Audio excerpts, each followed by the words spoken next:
What's happening, everybody? Jeff Lightsy Jr. here with the Black Boss channel. Be sure to hit the thumbs up button, like, share, subscribe, and the notification bell because we upload every single day.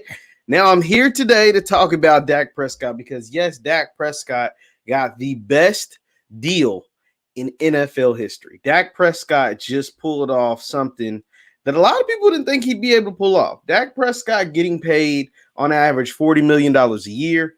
$66 million at the day of signing, $75 million by the end of the first year, $96 million like fully guaranteed, like all the way fully guaranteed, and $126 million guaranteed is something that when we started these contract negotiation talks about Dak and the Cowboys, we did not see all of this coming 2 years ago. Right? Like Dak literally got every single thing that he wanted. He got the 4 years. He got $40 million a year. He got fully guaranteed. He got the most guaranteed money. He got a no trade clause. He got a no franchise tag clause. Like he got literally everything the man wanted. It worked out in his favor. Part of that was because he was willing to bet on himself. Right? He was willing to accept the franchise tag, not hold out, bet on himself. He's been a company man. He told the company line every single step of the way. For Jerry Jones, he's been the ideal example for quarterback of the Dallas Cowboys, especially off the field. He told the company line. And then also the fact that he got injured and they were horrible. Right? He got injured and they now have the number 10 pick in the NFL draft. He got injured. And when he got hurt, a lot of people, especially when they signed Andy Dalton last offseason, thought that he could replace Dak and would be a viable replacement, right? Like they thought that that was just like a clone of Dak, like he was the same thing, like Andy Dalton was something that really was Dak Prescott. And that ain't it. And they quickly found out, Andy Dalton is cool as a backup, but he ain't Dak. We really miss Dak Prescott around these parts, right? Like we really miss our franchise quarterback. So that is what got the deal done, right? So Dak Prescott literally won every part of his negotiation, like every single part. Let me run down it again. Dak Prescott got a 4-year, $160 million contract that averages out, if you just look at the big numbers, 4 years, 160, that's $40 million a year. Check number one. That's what he wanted. He got $66 million as soon as he signed his name on the dotted line as a signing bonus. Boom, check number two. He's owed $75 million by the end of year one. That's check number three. He's got 96 fully guaranteed money. Now, you'll see the guaranteed money that they'll put out, that's 126, but fully guaranteed, like no matter what happens. But even if we cut you after year one, you will get $96 million. That's check number three. It's the most ever due to a man fully guaranteed, $96 million. So he checked every single box. He got the 4 years, which you wanted. And at the end of 4 years, he only be 31 years old. We're watching guys in their late 30s, in their mid 40s, still play in the NFL. Dak Prescott plays a style of game. He doesn't run a whole lot. Now, although he did get hurt this past year, he doesn't run a whole lot. And so he is someone that can play the game for a very, very long time. So I say all of that to lead you up, giving you all the details of Dak's contract and how he was able to take Jerry and his son, the Joneses, to the woodshed on this contract negotiation, even though they've been holding out and playing with my man's money for 2 years, to talk about another guy, and that is Lamar Jackson. Lamar Jackson can negotiate a contract this offseason. Lamar Jackson has accomplished way more in his shorter career than Dak Prescott. Dak Prescott has played 4 full years, and he got hurt around week 4 last season. So he's played 4 years and some change. Lamar Jackson has honestly only played 2 full years.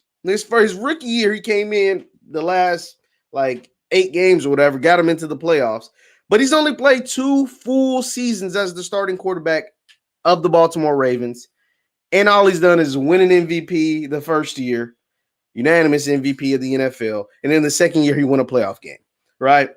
He's broken the quarterback rushing record. He has a better passer rating than Dak Prescott. He led the league in passing touchdowns his first year starting, and then one-upped it and got better as his completion percentage got better his second year starting. Like I said, he won that playoff game. Dak only has 1 playoff win. Lamar has 1 playoff win. Dak has no regular season MVPs. Lamar already has a regular season MVP.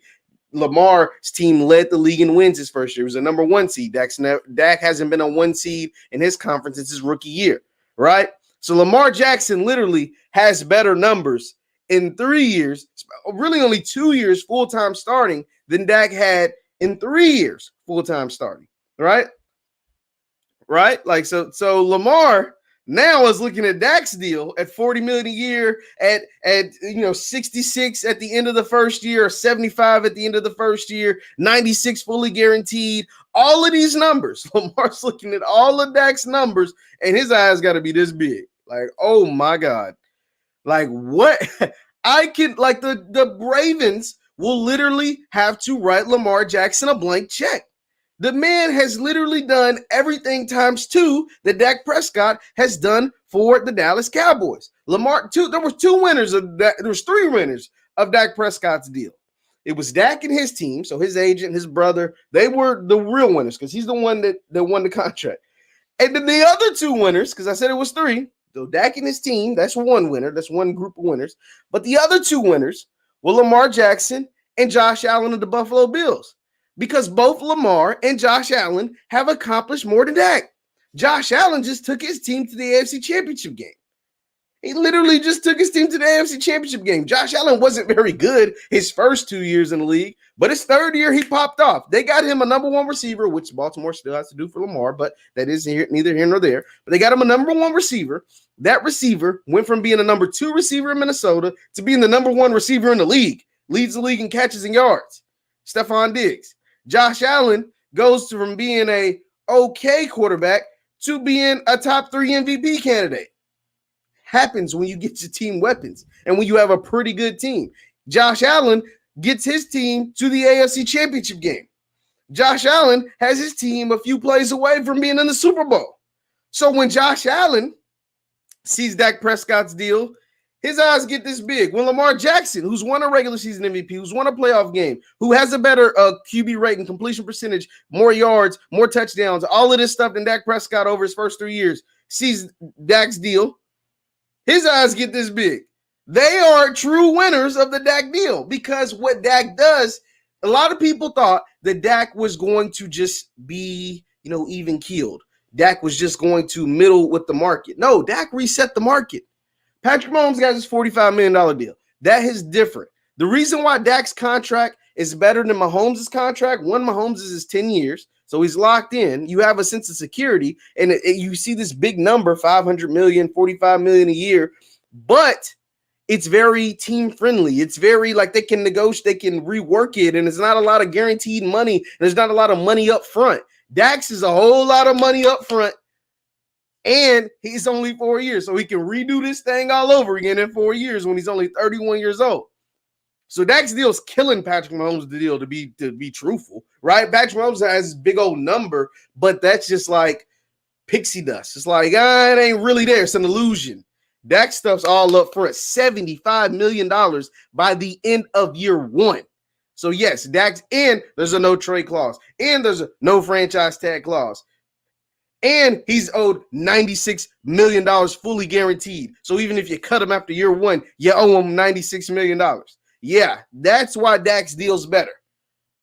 And like I said, Lamar Jackson and Josh Allen took note of Dak's deal, because guess what? They've accomplished more than Dak. They're better players than Dak. There's nobody with eyeballs that can tell you Dak Prescott is a better quarterback than Lamar Jackson or Josh Allen. And that's just that simple. And so because Dak Prescott got paid so much, those guys are winners. Those guys are winners of the Dak deal. Shout out to K Coaching for tuning in. Thanks, K Coaching. But yes, so from there, the other question is, will Lamar Jackson and or Josh Allen try to get paid maxed out like Dak Prescott? Because we know the only knock against Lamar Jackson, the only reason why people still try to pretend like he's not a real NFL quarterback, is the fact that he struggles come playoff time. Or they say he struggles. Really, his receiver struggle. Like, if we watch the playoff games, how many balls his receiver drops? Like that. Like, let's be honest. His receivers drop everything. His number 1 receiver is a 5'8", 150-pound guy named Hollywood. No offense to Hollywood Brown, but his best number one receiver is a guy who is 5'8", 150, not 180, 150 pounds, named Hollywood. Yeah, no, that's not going to get the job done. You need to go out there and get him a real number one receiver. Mark Andrews is good. He's a tight end. There's very few tight ends that can be your number one option. You got Darren Waller in Las Vegas. You got Travis Kelce in Kansas City. And you got prime Rob Gronkowski, which was years ago. But outside of Darren Waller in Las Vegas with the Raiders and Travis Kelce with the Chiefs, there's not very many tight ends in the NFL that can be your number one target. And Mark Andrews is not one. Cal Pitts from Florida, he will be someone's number one target. He's that tough. Cal Pitts, to me, Cal Pitts, outside of the quarterbacks, is the best player in the draft. I like Trevor Lawrence. I like Justin Fields. He kind of stays on his first read too much. But I like Cal Pitts just as much as anybody outside of Trevor Lawrence. And he's right up there with Trevor Lawrence. I think Cal Pitts from Florida is a can't-miss prospect, by the way. I think he's that good. To me, like, he was unguardable in college. And with the way the NFL works and his body size and his speed and all that stuff, he'll be unguardable in the league. But that is what the Ravens need to prioritize this offseason. Their defense, stout, right? Great defense, great offensive line. They have a left tackle, right tackle kind of problem, but it's a good problem to have. They have two left tackles. They have two really good left tackles. They're going to have to figure that out. But outside of that, the team stacked. The team is stacked. Shout out to Husky, but I like Devontae Smith, but I think Cal Pitts as the NFL prospect is better than Devontae Smith. Cal Pitts is like 6'4", 240. Probably is going to run like a 4.4. He's probably going to run something like a 4.4, and he's probably going to have like a 38-inch vertical. The man is sick. He's insane. Devontae Smith is a great college player, and I think he'll be a good NFL player. Like, he reminds me a lot of Marvin Harrison, but he's like 6'1". It's like 175. He's very frail, thin. He runs perfect routes, right? Like, he runs amazing routes, but getting to the league is different. He ain't playing at Bama no more. They ain't going to be wide open all the time. You're not going to be, you know what I'm saying? Like, at Bama, you run a lot of stuff and you end up wide open. You're just that much better than the guy lined up in front of you. And your quarterback's that much better than than the defense lineman. Your offensive lineman is that much better than defense lineman. Your quarterback's smarter than the defense, right? Your coaches are smarter than the coaches on the other sideline. And in the NFL is different. A lot of physical traits go to the best. A lot of the best NFL players are physically different. Cal Pitts is one of those. A lot of the best NFL players are athletically different. Cal Pitts is one of them. And that's why Cal Pitts is, Cal Pitts is going to be a problem for the league. He's going to be a problem. I think he's going to be more of a problem than Devontae Smith, at least initially. And now Devontae Smith can grow into one of the best receivers in the league, and I wholeheartedly believe that. But jump straight off the porch, straight in the gate, I think Cal Pitts is going to be a problem for any defense. Shout out to the scout. It says Ravens need to get a wide receiver like Allen Robinson along with drafting a legit wide receiver. Absolutely, but the problem with Allen Robinson, they just franchise tagged him. That's the biggest problem. I mean, yeah, it would be amazing if Baltimore could go out and get Allen Robinson, but Chicago's not dumb. They're like, man, he's the best, one of the best players on our team, and that's the ugly thing. And the beauty for teams, but the ugly thing for players in the NFL is they have this thing called the franchise tag where you can keep players an extra year, even though they might not want to be there, right? Or they might want to try to go get paid. You give them the average salary of the top 5 players, which sounds good on paper, but if I can negotiate my salary, then I would be getting with other teams. I wouldn't be the average of the top 5. I might be number 1. Allen Robinson would be at the top of players getting paid if he could hit the free market, but because of this stupid thing called the franchise tag, he won't get that chance, at least not for another year, right? So those are some of the things that are going on in the NFL. Now moving on, he got franchise tag yesterday. Yesterday was what they call tag day, and Allen Robinson got tagged by the Bears. So, but good pointing out the scout. So the other thing I wanted to get to was we talking about Devontae Smith, and Devontae Smith went to where? Alabama. Be sure to hit the thumbs up button, by the way, too, guys. Thumbs up, like, share, subscribe. He went to Alabama, and during his course of his career at Alabama, one of the quarterbacks, at least for his freshman year there, was a guy by the name of Jalen Hurts. Now, Jalen Hurts is now the presumptuous starter of the Philadelphia Eagles. A lot of people were scared that the Eagles were considering taking a quarterback because they have the number 6 overall pick in a quarterback-heavy draft, right? You got Lawrence that'll go number 1. Zach Wilson might go number 2. Justin Fields will go number 2 or somewhere in the top 10. Trey Lance will probably go in the top 10 to 15. Mac Jones will go in the top 10 to 15. Like, this is a quarterback-heavy draft, right? Like, super quarterback-heavy, and the Eagles have the 6th pick. And so a lot of people were speculating because they, ran Carson Wentz out of town and shipped him to Indianapolis that they might take a quarterback in the first round with that number 6 overall pick. But the owner, Jeffrey Lurie of the Eagles, came out and said, Jalen Hurts is our guy. We don't want to have unnecessary competition against Jalen Hurts because we want to see what he is. I mean, we took the man in the second round of just last year's draft. We replaced Carson Wentz with Jalen Hurts for the last 4 games of the season. So we want to see what he is. Now, in those 4 games, Jalen Hurts gave the Eagles a spark, right? Like Jalen Hurts gave the Eagles something that Carson Wentz wasn't. He was only 1-3 in those games. As a team, they weren't very good, but Jalen Hurts put on individual performances that were clap it up about, like that you could clap it up about, that you was like, okay, we have something. We don't know what we have yet, but we know we have something. And not only do we know we have something, we know that the team responds well to Jalen Hurts. And that is a trait about Jalen Hurts that can't go unnoticed, right? The fact that although he's not the most talented guy, he's not the biggest guy, hell, he's not even the fastest guy, even at the quarterback position, right? He's probably like 6'1", 6'2", around 215 to 225, somewhere in that range. He probably runs like a 4.5. We've seen Kyler Murray's faster. Lamar Jackson's faster. Josh Allen's probably faster. So he's not the fastest guy. He's not the biggest guy. He doesn't have the strongest arm, obviously.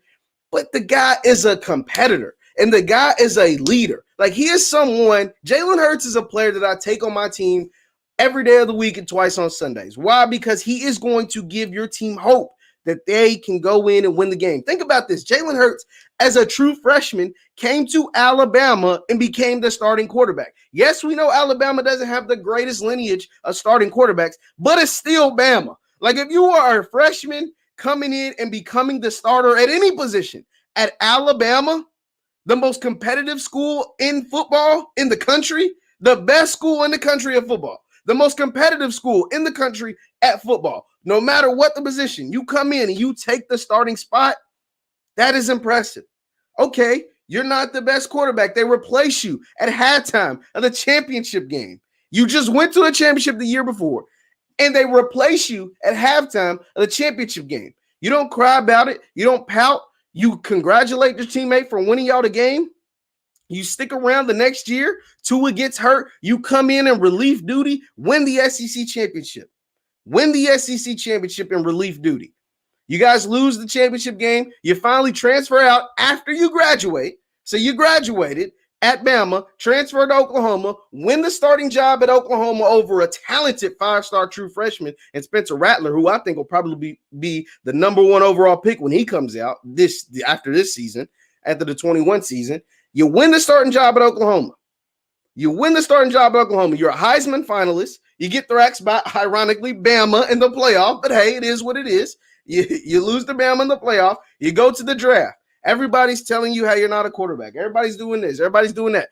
But the Eagles saw something in you that they didn't see in Carson Wentz. The Eagles saw something in you, and I bet you it had a lot to do with his off-the-field character and his in-the-locker-room leadership more so than his physical play on the field. Because one thing we know about Carson Wentz, he wasn't all the way there mentally. There was several reports that Carson Wentz struggled with the Philadelphia media. He struggled in the locker room. He wasn't the most likable guy. Like, all of these reports came out. And who would know that best than the team owner, the team GM, the team coaches? Because why in the world would you draft a quarterback in the second round? Not a quarterback in the 5th round. Not a quarterback in the 3rd round. Not a quarterback in like the 6th round, or undrafted free agent. You signed a quarterback in the 2nd round, a prime pick in the NFL, A prime pick in the NFL. Second round picks are like diamonds. Prime. Look how many great players come out of the second round in the NFL. A prime pick in the NFL. And you draft a quarterback, not a player to help your quarterback. You draft another quarterback. Think about when the Patriots drafted another quarterback. It wasn't until Brady was in like year 15 or 14 or whatever when the Patriots decided to draft a second-round quarterback. Carson Wentz was in year 5. He was 26 years old. So what he's, you know what I'm saying? Like, and they drafted a quarterback. Why? Because they knew, I think the Eagles knew, even though they just gave Wentz a $100 million extension 10 months prior. They watched the season and said, it's time to get another quarterback because of one, injuries. Injuries probably the number one reason. And the second reason was because I think they didn't think he was mentally tough enough to handle the Philadelphia media, mentally tough enough to handle the scrutiny that comes with Philadelphia, mentally tough enough to handle what playing in the city of Philly was like. Don't believe me? Take his teammate Jason Peters. Jason Peters, the offensive lineman for the Eagles, recently came, probably be in the Hall of Fame. Jason Peters, probably a Hall of Fame player. Came out and said, playing in Philly's tough. Said, playing in Philly is tough. Playing in Philly is not like playing in Dallas, or not like playing in Houston, or not like playing in LA, or not like playing in, a different city. Like, playing in Philly is like a major city with a small-time mindset, right? They want you to win. And every player gets that criticism, harsh criticism. And if you're the quarterback and you seem mentally weak, they're going to take it out on you. It's just the truth. That is just the truth. So, and that got to Carson. Because you got to think, Carson Wentz didn't go to Alabama. Carson Wentz didn't go to Auburn or Georgia or Clemson or Oklahoma. He went to North Dakota State, Division II, FCS or whatever they are. He went to a North Dakota State. They probably had 20,000 people in the stands. Alabama, they get 100,000. Auburn, they get 100,000. Michigan, they get 100,000. Ohio State, they get 100,000. Probably had 35, 40,000 maybe in the stadium, maybe. And he goes from that to the Philadelphia Eagles. And he had some initial success. Some really good success those first 3 years. But then Nick Foles. Then Wentz gets hurt the year he probably should have won the MVP. And then Nick Foles wins the Super Bowl. And then there's people saying maybe Nick Foles should be the starter over you. And then Nick Foles goes, they move off of him. And you get hurt again. And Nick Foles before they move off of him, you get hurt again. And then Nick Foles comes in and wins another playoff game. I think that messed with Carson Wentz mentally. I think that messed with his head. And then you move off Nick Foles, you get the big contract. So you look good. It looks happy. Everything's going all good. You get the big contract. And then after 1 year, they draft a quarterback in the second round. So it was never really your job. Guys like Lamar Jackson ain't getting quarterbacks drafted after them. I can guarantee you Dallas, who just gave Dak Prescott $160 million, is not drafting the quarterback in the second round in the 21 draft or in the 22 draft. I can guarantee it. But that's what Philly did to Carson Wentz. So, yeah, like I think he was all the way messed up mentally. After just getting 100 million. First, Nick Foles wins the Super Bowl. Then he wins another playoff game. And then every playoff game Carson Wentz plays in, he gets hurt, right? He got hurt against the Seahawks or whatever. And then after getting a $100 million deal, looking like you the man of the hour, the man of the town, the man of the city, they draft a quarterback in the second round. He couldn't catch a break, at least in his mind. And then he goes out and plays bad and gets benched for said quarterback they took in the second round. And that quarterback, although he only goes 1-3, looks like a better leader and the team looks more energized and energetic under Jalen Hurts. So, yeah, that's rough. Carson Wentz. But Carson Wentz, he's out of there. He's with the Colts now. So hopefully he has a good career. Be sure to hit the thumbs up button, like, share, subscribe. Thumbs up, thumbs up, thumbs up. So one time I want to rewind a little bit and talk about Lamar Jackson. For those of you that just joined, once again, I'm Jeff Lightsy Jr. at the Black Boss channel. Dak Prescott got a huge deal. He beat the Cowboys in his deal. Dak Prescott got $40 million a year. Dak Prescott got $66 million as a signing bonus. $75 million by the end of year one. On average, a $40 million deal, a 4-year deal instead of a 5-year deal, exactly what he wanted. He'll be up for another contract at age 31. 96 fully guaranteed dollars, 126 guaranteed money. The deal can be as much as 164 instead of 160. No trade clause or no franchise tag clause. He literally won every single aspect of his deal. Every single one. He won it. He literally won every single aspect of the deal. There's not a part in his contract that he lost. But what also he did was continue to reset the quarterback market. So guys like Lamar Jackson and Josh Allen, teams will have, they're the losers. The losers of the Dak Prescott, I talked about the winners of the Dak Prescott deal was Dak and his team. So his brother, his agent, everybody, because Dak's getting paid in a state with no state income taxes. He's getting paid a lot of money. Although, also, did you guys know Dak Prescott, since he's entered the league, has made over $50 million in endorsements? I found that out the other day, and it was just mind-blowing to me. Right? Dak Prescott is on a lot of commercials. I didn't know he made $50 million in endorsements between his chunky Campbell soup, he's got some insurance commercials. He's got some other commercials. He's got some nice endorsement deals. So although he was making pennies on the dollar for Dallas the last 4 years, over Dak's first 5 years, technically, even though he didn't really play much last year, over his first 5 years, even with making $30 million last year, over the course of his first 5 years, his average salary has been $7 million a year. They've been getting Dak at a hella discount, a super discount because he was a third-round pick. So he's averaged only $7 million over his first 5 years in the league. How he's supplemented himself, how he's been able to feed his family, besides the $7 million, which is $7 million, that's a lot of money. It's a lot of money to most people, but to an NFL quarterback, it ain't nothing. You know what I'm saying? $7 million ain't nothing, especially looking at his contract now.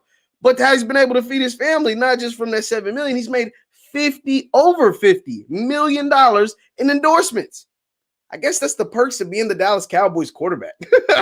When you're a Dallas Cowboy quarterback, if you play for the Dallas Cowboys and you're a really good player, you get the primetime broadcasting gigs. Think about the broadcasting gigs they had over the last few years. They had Monday Night Football when Jason Witten was on there. Tony Romo's got CBS. They get the Super Bowl every 4 years, every 3-4 years. And Troy Aikman has Fox, and they get the Super Bowl every so many years. So if you're a starting Dallas Cowboy quarterback, you get some really good gigs even after you're playing. And while you're playing, you get a lot of good endorsements because Dak has made $50 million being the star quarterback of the Dallas Cowboys in endorsements alone. Shout out to Dominique Lester. He's tuned in.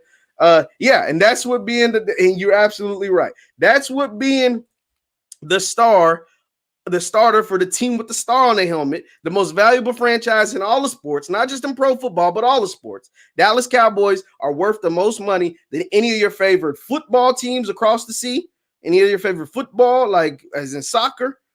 They're worth more than the Knicks, than the Lakers. They're worth more than them. They're worth more than the Rams, the Raiders, the Patriots, all of them. Dallas Cowboys, Jerry Jones's team, the team that plays in Arlington, Texas. They're the most valuable franchise in the NFL. And so if you're the quarterback of the most valuable franchise in the NFL, or if you're a former player of the most valuable franchise in the NFL, or the most valuable franchise in all the sports, you get really good gigs. While you're playing, you get $50 million in endorsements. And when you're done playing, you get a primetime position in the broadcast booth. So I can guarantee you in 10, maybe 15 years from now, whenever Dak Prescott decides that he's done with football, ESPN will be calling, CBS Sports will be calling, NBC Sports will be calling. Somebody going to call to get Dak. Because right now, out of the 4 major sporting departments, I would say ESPN, NBC, CBS, and Fox, over the last couple of years until Jason Witten decided that he was terrible at broadcasting, which he was, and came back to football, Jason Witten was on Monday Night Football. Tony Romo's the highest paid broadcaster in all of broadcasting for CBS Sports calling games. Troy Aikman's been with Fox on primetime Fox spots with Joe Buck for the last 20 years. So they had 3 of the top 4 dogs occupied in primetime television. Dak will be the next one if he decides that's what he wants to do. So that's what playing for Dallas Cowboys gets you. It's amazing. And so I say all of that to say this.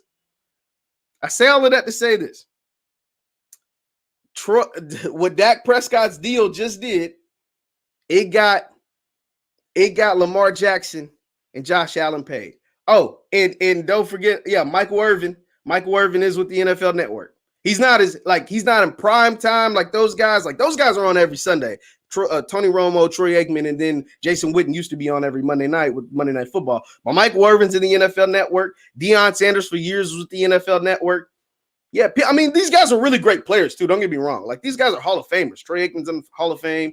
Michael Irvin's in the Hall of Fame. Deion Sanders in the Hall of Fame. Tony Romo will never be in the Hall of Fame, but Tony Romo is, like, really smart, right? Like, he's really good at what he does. When he's on TV, I'm like, wow, like, this dude really knows football. Like, he's really good at being a broadcaster. And that's why he negotiated the biggest. I think Tony Romo gets paid, like, almost $20 million a year to call games on Sundays. Like, he's that good, and he's worth that much to CBS. So, yeah, playing for the star gets you a lot of perks during your playing career and post-playing career. And playing forward, and Dak Prescott just got Lamar Jackson a blank check, Josh Allen a blank check. The question is, would they? Now I'm going to ask you in the comments, leave in the comments below.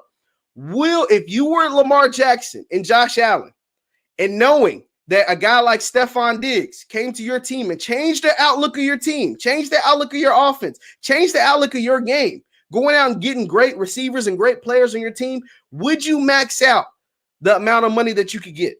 Like Dak. Dak said, screw it. I've been getting paid $7 million on average over the course of my first 5 years. I'm maxing out. I'm getting every single penny that I would get. Would you, if you were Lamar Jackson and you know you need better weapons, or if you're Josh Allen and you like having guys like Stephon Diggs on your team, would you max out every single dollar that you can get from the Ravens and from the Bills? Because that's something they're going to have to consider. Because the thing about Dak just took all this money. He's probably going to lose Amari Cooper. He's probably going to lose Zeke. He's probably going to lose an offensive lineman or a defensive player too, because the NFL is a salary cap league. You can't keep everybody. Amari Cooper's guaranteed money is over after this season. Amari Cooper's guaranteed money is over after this season. He's the highest paid receiver, or one of the highest paid receivers in the league. So you're probably going to lose him. You're not going to re-sign him after this year. You're going to cut him after this year. Zeke is one of the highest paid running backs in the league. He was the highest paid running back when he signed his deal. And his guaranteed money is over after the 22 season. So you might look to move off Zeke after then. So before Dak's contract is over, he's probably going to lose Amari. He's probably going to lose Zeke. You're going to lose some pieces because his salary is so high. So when Lamar and Josh Allen are redoing their deal, do you, as the quarterback, as the best player on the team, want to be able to go out and get better players or go out and upgrade your team? Or do you want to cash out? There's really no wrong answer, right? Like if you're Lamar Jackson, you earned the money that Dak's getting or more, right? You've earned this type of salary. If you're Josh Allen, you've earned a big payday. So there's no wrong answer. It's just a decision you will have to make because the team is going to tell you. They're going to pay you whatever. They're going to write that blank check for Lamar Jackson. You don't lose. You don't get rid of Lamar Jacksons. You don't lose Lamar Jacksons, right? Because they don't come around every draft. Because they don't come around every so often. Like he's a rare player. So they're going to write that blank check. Ron DeCostas, Jim Harbaugh, like the owners of the Baltimore Ravens. But in order to do that, they're going to have to get rid of guys like Marcus Peters or not Ronnie Stanley or Orlando Brown at the right tackle, or, you know what I'm saying, Calais Campbell on the defense. Or, you know what I'm saying? Like, they might not be able to re-sign Mark Andrews, right? Like, there's going to be consequences to signing a big long-term deal. You lose players because you can't pay everybody. So if you're Lamar Jackson, if you're Josh Allen, ain't going to be no more Stephon Diggs walking in the door. Ain't going to be no more, you know what I'm saying? Ain't all the players on the defensive side Baltimore gets every year, you're not going to get all of those guys because you got the highest paid contract in the NFL. So you could do like a Patrick Mahomes style deal, which is huge, looks big on paper, $500 million over 10 years, over 12 years and all this stuff. Looks huge, but it's super team friendly because Patrick Mahomes likes having Travis Kelce. The same year they re-signed Patrick Mahomes on a big deal, they also re-signed Travis Kelce. He likes having Tyreek Hill, who got a contract the year before. He likes having guys like McCole Hardman. You know what I'm saying? He likes having a nice offensive line. They looked horrible in the Super Bowl because both his tackles were out, but he likes having those guys up front. He likes having a couple playmakers on the defense side of the ball. It's not a great defense, but there's a couple playmakers over there like Tyrann Mathieu and Frank Clark plays good occasionally. He likes having those guys. So that's why he structured his deal. Looks huge, a gold number, $45 million a year, all that stuff, but it's super team friendly. And like I said, there's no wrong answer. If you want to get paid, you deserve to get paid. And I'm never a fan of millionaires cutting billionaires deals.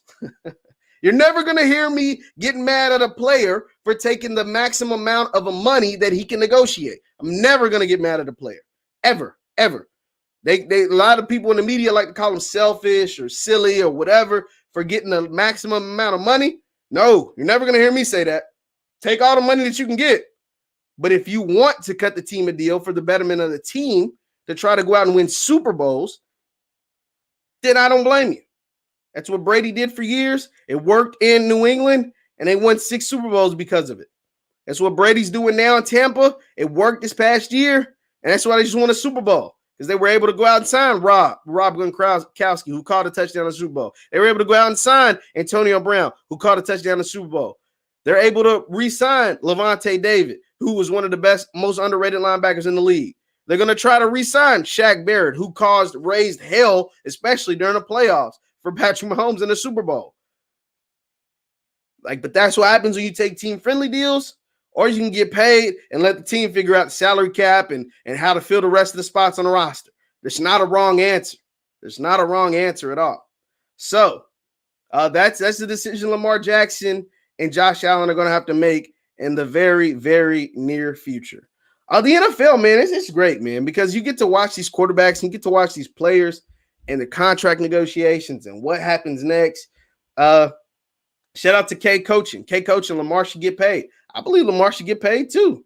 Like I said, you're never going to hear me criticize a player for taking the most amount of money. Lamar Jackson is looking at Dak Prescott's deal, 4 years, 160, and knowing he can get 4 years, 175. He knows he can get it. He knows he can get it. Like, there's no reason for him not to be able to get it. But would it be in the best interest of the team if Lamar Jackson gets 5 years, 160 or 5 years, 150? Save the team a little money, and maybe you get paid on the back end from endorsements or whatever, but it's a salary cap league. And so when you play in a salary cap league, there's certain things there's certain rules you got to abide by. But once again, I mean, these owners are billionaires. Lamar Jackson has a 10, 15, if we're lucky, year window to get the maximum amount of money. There's very few players that make more money when they're done playing football than they made playing football, especially quarterbacks in these numbers that they're getting now. Like Dak has made 50, probably $60 billion in endorsements since he entered the league 5 years ago. So that's roughly around $10+ million over the last 5 years. His contract is going to give him $75 million in year one. It's hard to top that. It's hard to top that, right? Like on any level, it's very hard to top that. So you have a 10-year window to make the money, 2 contracts, if you're lucky and really good and stay healthy, maybe 3, to maximize as much money, to squeeze as much money out of those billionaires as you can. Because it's very rare that you see players, they're making this kind of money anyway, $40 million a year or whatever, make 40 or more million a year once they're done playing football. It's very hard, very, very hard. So that is what it is. That's all I got for today, guys. Once again, I'm Jeff Lightsy Jr. with the Black Boss Channel. Thank you guys for tuning in. And follow me on Instagram at JLightsy7. I post content on there all the time. Once again, I'm Jeff Lightsy Jr. with the Black Boss Channel. Be sure to hit the thumbs up button on your way out, and I'll see you guys next time.